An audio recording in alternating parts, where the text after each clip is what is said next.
Hello बच्चों, आज की क्लास में हम करेंगे एक्सरसाइज 6.2। क्लास 9 का है ये, लाइंस एंड एंगल्स एनसीईआरटी से। ठीक है, 6.1 हम ऑलरेडी इससे पहले वाली वीडियो में कर चुके हैं, तो आप वहां से उसको देख लेना। नाउ 6.2 स्टार्ट करते हैं। 6.2 का फर्स्ट क्वेश्चन क्या है आपका? In figure this given A B parallel to C D, this A B parallel to C D and C D parallel to E F. A B C D के parallel है और C D E F के parallel, ये given है आपको। ठीक है, and Y ratio Z, Y and Z का रेशो आपको गिवन है 3:7। फाइंड एक्स, आपको एक्स ये फाइंड करना है। ठीक है, ये आपको गिवन है। ओके, अब देखो कैसे करेंगे इसको। सबसे पहले तो इफ ए बी हम प्रूफ स्टार्ट करते हैं। ठीक है, इसमें देखो ए बी अगर सी डी के पैरेलल है, A B parallel to C D and आपको गिवन है C D parallel to E F. This means क्या हो गया? A B is also parallel to E F. Two sides अगर सेम साइड के पैरेलल होते हैं, ए बी सी डी के पैरेलल है, C D E F C D के पैरेलल है, तो ये दोनों भी आपस में पैरेलल हो जाएंगे, मतलब ये तीनों साइड आपस में पैरेलल है। ओके, अब हम कैसे स्टार्ट करें? जैसे सपोज करो x एंड y, ये y है। अगर आप एंगल 1 सपोज करते हो तो angle 1 is equal to angle y, because these are vertically opposite angle, two side lines intersect कर रही हैं। Angle 1 is equal to y, vertically opposite angle. ठीक है, तो यहाँ पे ये y आ गया, तो angle 1 plus angle z is equal to 180 degree, because these are co interior angle. Co interior angle क्या होते हैं? आपके पैरेलल साइड में ट्रांसवर्सल जब कट करती है तो दोनों एक ही साइड के इंटीरियर एंगल्स होते हैं। These are co interior angles. This means angle 1 plus z is equal to 180 degree and these are co interior angle. ठीक है, ये आप ऑलरेडी पढ़ चुके हो 7th 8th क्लास में, पैरेलल लाइंस के सारे वो प्रॉपर्टीज, तो ये आपको पता होगा। ठीक है, इसमें क्या है? C D parallel to E F and these are co interior angle. Angle 1 की जगह हम y लिख देते, y plus z is equal to 180 degree. ठीक है, बट हमको क्या है? y ratio z is equal to 3:7 दिया हुआ है, तो यहाँ पे हम क्या सपोज कर लेते हैं? यहीं पे हम ले लेते हैं y is equal to 3x and z is equal to 7x, क्योंकि रेशो दिया होता है हम उसको सपोज कर लेते हैं ऐसे। ठीक है, y की जगह आपके पास आ गया 3x plus 7x is equal to 180 degree. Okay, now this means ये क्या हो गया? 10x is equal to 180 degree and x is equal to कितना आ गया आपके पास? x is equal to 18 degree. Okay, नीचे चला जाएगा, ये 0 से 0 कट हो जाएगा, तो x is equal to 18 degree ये आया आपके पास।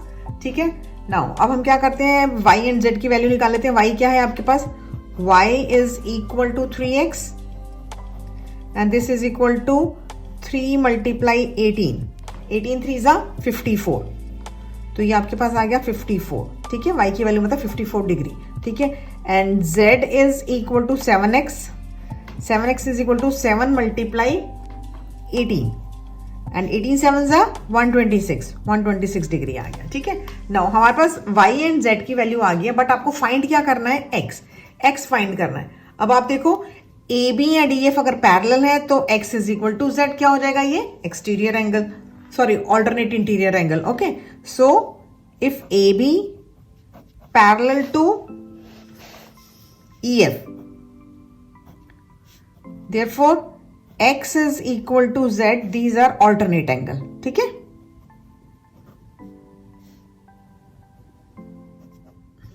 ये alternate angle हो गया आपके पास। x and z, these are alternate angle, so x is equal to z is equal to 126 degree.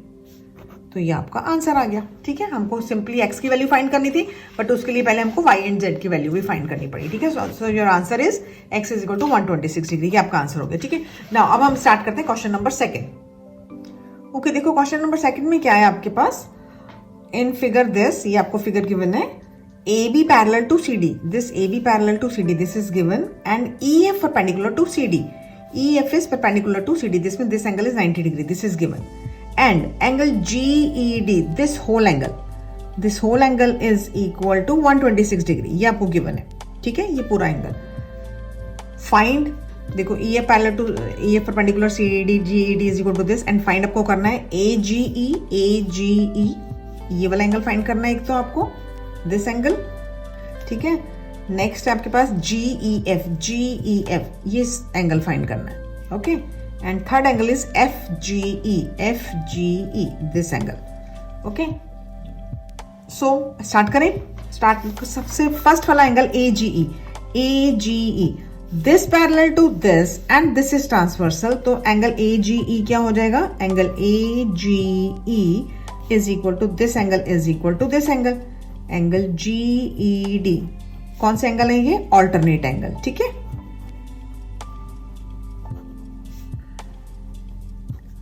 Because to parallel lines और इसमें ये ट्रांसवर्सल है, तो एंगल AGE तो आपके पास डायरेक्ट आ गया, AGE is equal to 126 degree, okay. ये आपका फर्स्ट आंसर हो गया। तो ये एंगल फाइंड करने हैं आपने।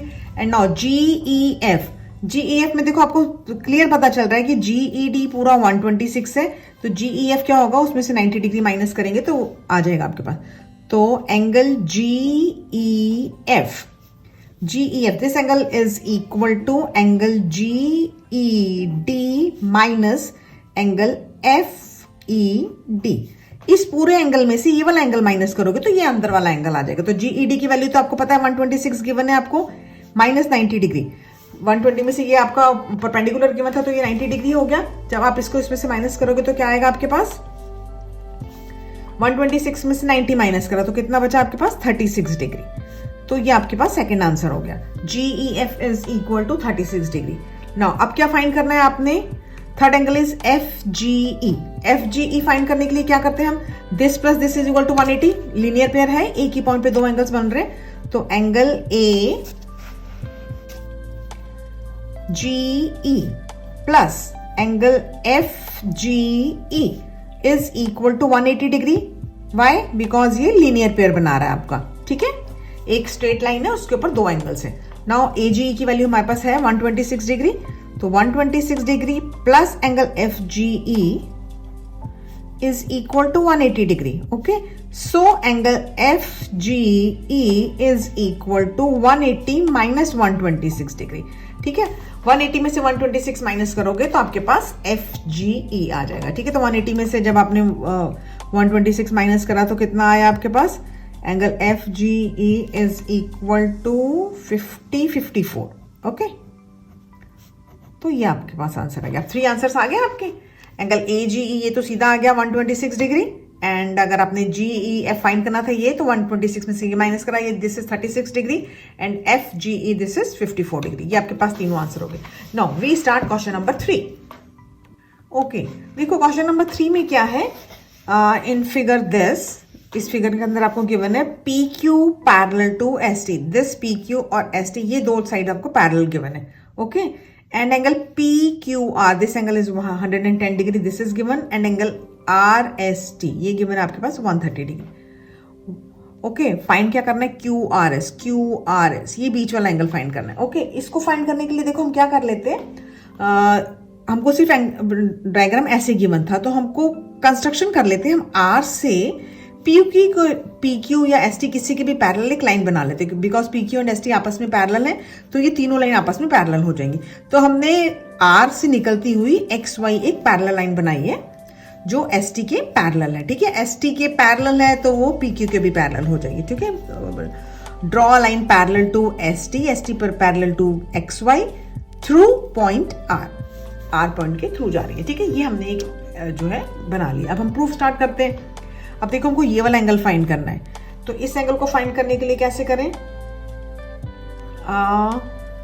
अगर हम ये वाला एंगल फाइंड कर लें, ठीक है, तो इससे ये पूरा होल एंगल आ जाएगा। हम ये भी फाइंड कर सकते हैं, ये को इंटीरियर से ये निकल जाएगा, को इंटीरियर से ये निकल जाएगा, तो हम एक स्ट्रेट लाइन के ऊपर इन तीनों एंगल से भी कर सकते हैं, ठीक है। तो सबसे पहले हम एंगल फाइंड करते हैं SRX, ये वाला फाइंड कर लेते हैं, ठीक है। SRY फाइंड कर लेते हैं पहले, ये वाला को इंटीरियर एंगल से, ठीक है, okay. So angle TSR plus angle SRY is equal to 180 degree. Why, because ये को इंटीरियर एंगल है, ठीक है।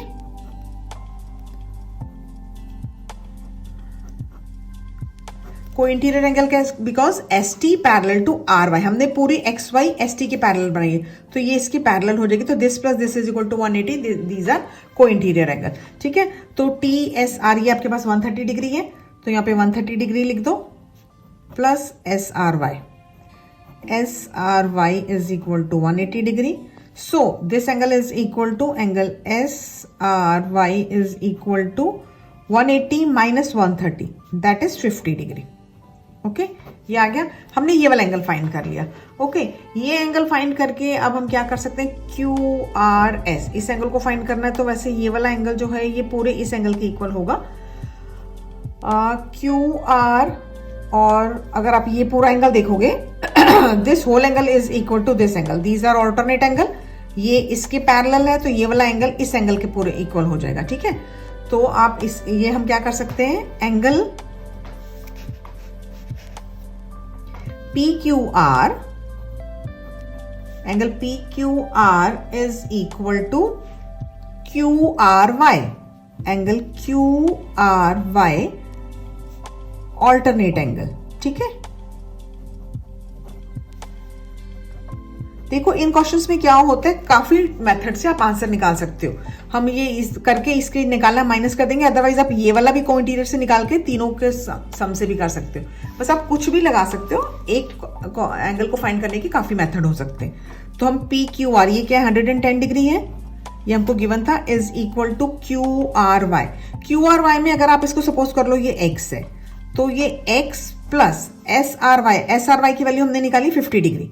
ठीक है, तो अब इसका मतलब एक्स है क्यू आर एस। ठीक है, हमको एंगल क्यू आर एस ही फाइंड करना है, so angle Q R S is equal to 110 degree minus 50 degree, that is 60 degree.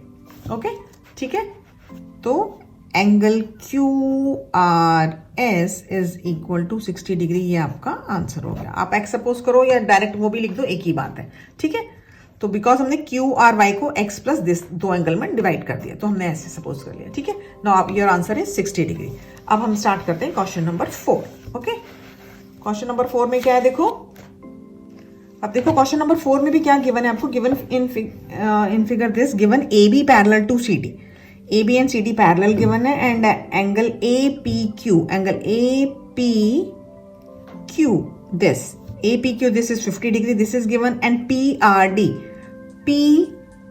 D इधर, दिस एंगल इज 127 डिग्री, ये गिवन है आपको। Find x and y, x y आपको इधर दिए हुए हैं। ठीक है, अब देखो इसमें क्या करना है हमने, वैसे तो सिंपल है बहुत, दिस पैरेलल टू दिस, और ये अगर अब हम ऐसे भी लिख सकते हैं A B parallel to C R and P Q transversal, क्योंकि इसमें 2-3 अलग अलग ट्रांसवर्सल बनेंगी, तो आपको लिख के थोड़ा सा क्लियर हो जाएगा कि हम कौन सी ट्रांसवर्सल के साथ कौन सा एंगल ले रहे हैं। ठीक है, ट्रांसवर्सल मतलब जो आपको एक लाइन कट करती है, क्योंकि इस देखो ये दो पैरेलल लाइन से, ये भी एक ट्रांसवर्सल है, एक ये भी ट्रांसवर्सल है, तो इससे अलग एंगल बनेंगे, इससे अलग बनेंगे।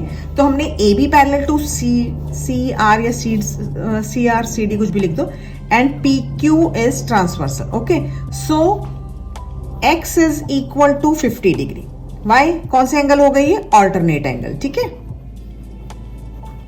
ये ट्रांसवर्सल लिखने का यही आपको तरीका है, इसीलिए लिखा है मैंने कि आप कंफ्यूज ना हो जाओ, क्योंकि अभी हम पी क्यू ट्रांसवर्सल से ले रहे हैं, तो x is equal to 50 degree, this is alternate angle. ठीक है, नाउ अब अगेन इसमें क्या करेंगे, A B parallel to C D, A B parallel to C R या सी डी कुछ भी लिख सकते हो, एंड ट्रांसवर्सल अब हम लेंगे पी आर वाली, इसीलिए मैंने आपको बताया है।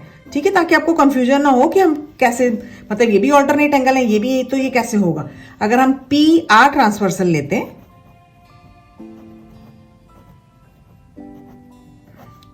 तब क्या बनेगा, ये पूरा whole angle, angle A P R, angle A P R is equal to angle P R D, ये भी है ऑल्टरनेट एंगल। ओके, क्लियर हो गया। बिकॉज पैरेलल लाइन में दो ट्रांसवर्सल बन रही है, तो हमको ऐसे इसको क्लियर करके लिखना पड़ेगा। खाली आप A B parallel to C D या सी आर लिख के this angle is equal to this वो लिखोगे तो आपको खुद ही कंफ्यूजन हो जाएगा। पी क्यू ट्रांसवर्सल सी, तो this is equal to this. Now P R transversal है तो A P R is equal to P R D. अब ए पी आर क्या है आपका 50 प्लस वाई, तो हम इसको लिख देते हैं 50 plus y is equal to P R D is equal to 127। Okay, clear हो गया, समझ आ रहा है आप लोगों को? So y is equal to 127 minus 50। Now 127 minus 50 is equal to 77 degree. So y is equal to 77 degree. ये आपका आंसर आ गया, ठीक है। अब आपके दो आंसर्स क्या है, x is equal to 50 degree and y is equal to 77 degree, ठीक है। ये भी एक आपका आंसर है, ये भी आपका आंसर है। नाउ अब हमारा इस एक्सरसाइज का last question, question number 5। Now अब हम स्टार्ट करेंगे क्वेश्चन नंबर 5। क्वेश्चन नंबर 5 में क्या है, in figure this PQ and RS are two mirrors placed parallel to each other. This means PQ parallel to RS, ये दो mirror है और ये हमको पैरेलल है, ये गिवन है, ठीक है। उसके बाद क्या है, an incident ray AB incident ray strike करती है PQ मिरर के ऊपर एट B पॉइंट पे एंड रिफ्लेक्ट होके BC पाथ से RS मिरर पे C पॉइंट पे इंसिडेंट करती है। ये incident along the path this and strike the mirror RS at C and again reflect. मतलब देखो ये ए बी इंसिडेंट रे है, पी क्यू मिरर के ऊपर आई तो ये इंसिडेंट रे होगी, रिफ्लेक्ट होके बीसी पाथ के थ्रू इधर सी पॉइंट पे आई है आर एस मिरर पे। तो अब ये जो बीसी है यहां से आई है तो इस मिरर के लिए ये इंसिडेंट रे हो गई है एंड अगेन रिफ्लेक्ट होके सी डी पाथ से इधर गई है, ठीक है। Now we have to prove back along C D, proof that A B parallel to C D. ये आपको प्रूफ करना है, ठीक है। ये आपको इंसिडेंट रे रिफ्लेक्ट होकर ऐसे गई है, ये गिवन है, हमको A B and C D parallel proof करना है। तो सबसे पहले हम क्या करते हैं, B E perpendicular to P Q and C F perpendicular to R S, ये ले लेते हैं क्योंकि हम परपेंडिकुलर बनाएंगे तो हमारे पास ये एंगल्स आ जाएंगे। तो angle of incident is equal to angle of reflection हमको करने में थोड़ा सा इजी रहेगा क्योंकि ये मिरर्स वाली प्रॉपर्टी लॉ ऑफ रिफ्लेक्शन आप ऑलरेडी पढ़ चुके हो फिजिक्स में, ठीक है। उसमें क्या होता है आपके पास, angle of incident this angle is equal to angle of reflection. जिस एंगल पे इंसिडेंट रे आती है उसी एंगल पे रिफ्लेक्ट हो जाती है। I is equal to are, ये आपने फिजिक्स में पढ़ा होगा, ठीक है। सिमिलरली अगर ये यहां से आई है, अगर हम इसको 1 2 सपोज करते हैं तो angle 1 is equal to angle 2, angle of incident is equal to angle of reflection, ये आप ऑलरेडी फिजिक्स में आपने पढ़ा होगा, ठीक है। एंड ऐसे ये यहाँ पे आई तो angle 3 is equal to angle 4, ये हो गया आपके पास, ठीक है। सो अब देखो क्या है, angle 1 is equal A B C, अगर आप एंगल पूरा लिखोगे तो एंगल 1 + 1, तो हम ऐसा करते हैं 1 और 2 आपस में इक्वल है तो हम 1 की जगह पे 2 लिख देते हैं, एंगल 2 + एंगल 2। अभी क्यों लिखा है ये आपको समझ आ जाएगा। तो ये हो गया ट्वाइस ऑफ एंगल 2, इसका ट्वाइस हो गया, ठीक है। ऐसे ही हम बी सी डी वाला लिख लेते हैं, angle B C D is equal to angle 3 + angle 4, तो हम यहाँ पे angle 3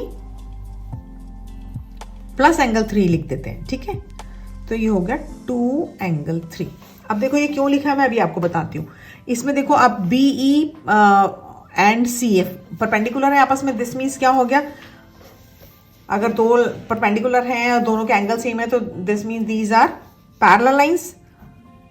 B E perpendicular to P Q, ठीक है, and C F perpendicular to R S, ये दोनों 90 डिग्री के हैं, ठीक है। ये यहाँ पे 90 डिग्री बन रहा है, यहाँ पे 90 डिग्री बन रहा है। So this means B E parallel to C F. Okay, आप वैसे भी देख लो, अगर ये 90 डिग्री है, 90 डिग्री आप को इंटीरियर एंगल्स करोगे या ऐसे पूरा अगर आप आगे एक्सटेंड कर दोगे, this angle is 90 degree, this angle is 90 degree, तो दिस प्लस दिस को इंटीरियर एंगल हो गए 180 डिग्री हो गए। तो these two lines are parallel. अगर पैरेलल लाइन है तो angle 2 is equal to angle 3 हो जाएगा, alternate angle. Angle 2 is equal to angle 3, क्या हो गया ये, ऑल्टरनेट एंगल।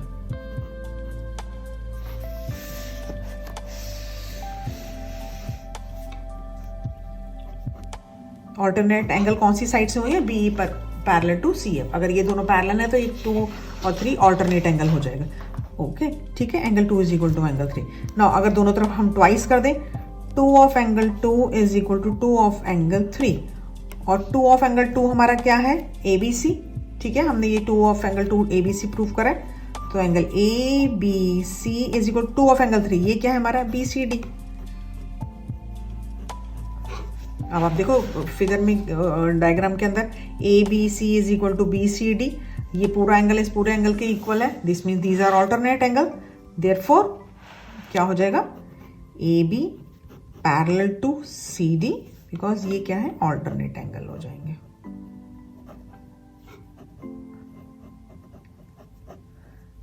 ठीक है, अगर पैरेलल लाइंस हैं तो एंगल्स ऑल्टरनेट होते, और अगर ये ऑल्टरनेट एंगल्स इक्वल हो गए तो दीज लाइंस आर पैरेलल, तो A B parallel to C D हो गया ये आपका। ठीक है, नाउ अब आपकी एक्सरसाइज खत्म हो गया बच्चों।